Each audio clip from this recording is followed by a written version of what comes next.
আজ 26শে রজব, অতীব মোবারক দিন, মোবারক রাত। যেই রাতের মধ্যে আল্লাহর মাহবুব লামকান সফর করেছেন।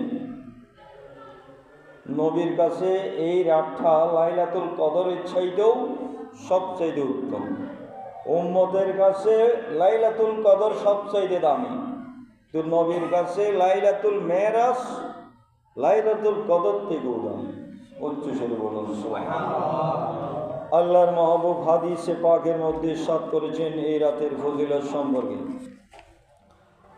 আন সালমান আল ফারসি রাদিয়াল্লাহু তাআলা আনহু قال قال رسول الله صلى الله عليه وسلم إن في رجب يوما وليلة।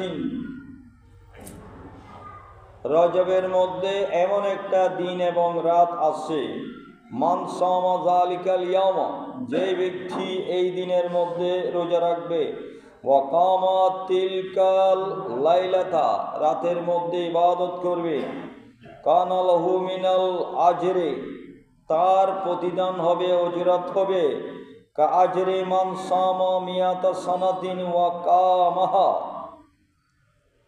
যেই ব্যক্তি সারা বৎসর দিনে রোজা রাখে, সারা 100 বৎসর দিনে রোজা রাখলো, 100 বৎসর রাতে রাখলো, ইবাদত করল,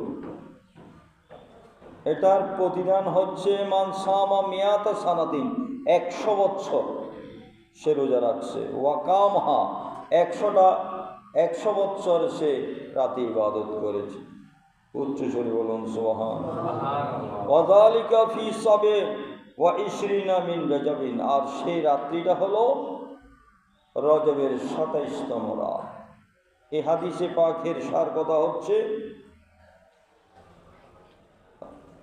রজবের 27তম রাত্রিতে যে ইবাদত করবে, দিনে একটা রোজা রাখবে, মহান আল্লাহ তার আমলনামায় 100 বৎসরের ইবাদতের সওয়াব বকশিশ করবেন। কেমন ইবাদত?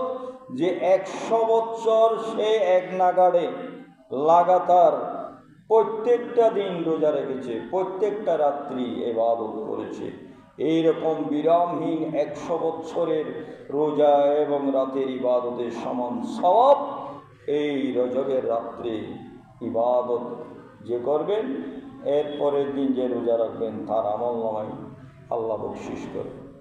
আল্লাহ তাআলা যেন আমাদেরকে এই মাহে রজবের ফজাইল হাসিল করার এবং এই রাতে ইবাদত করে আল্লাহ এবং রাসূলের সন্তুষ্টি অর্জন করার তৌফিক দান করেন।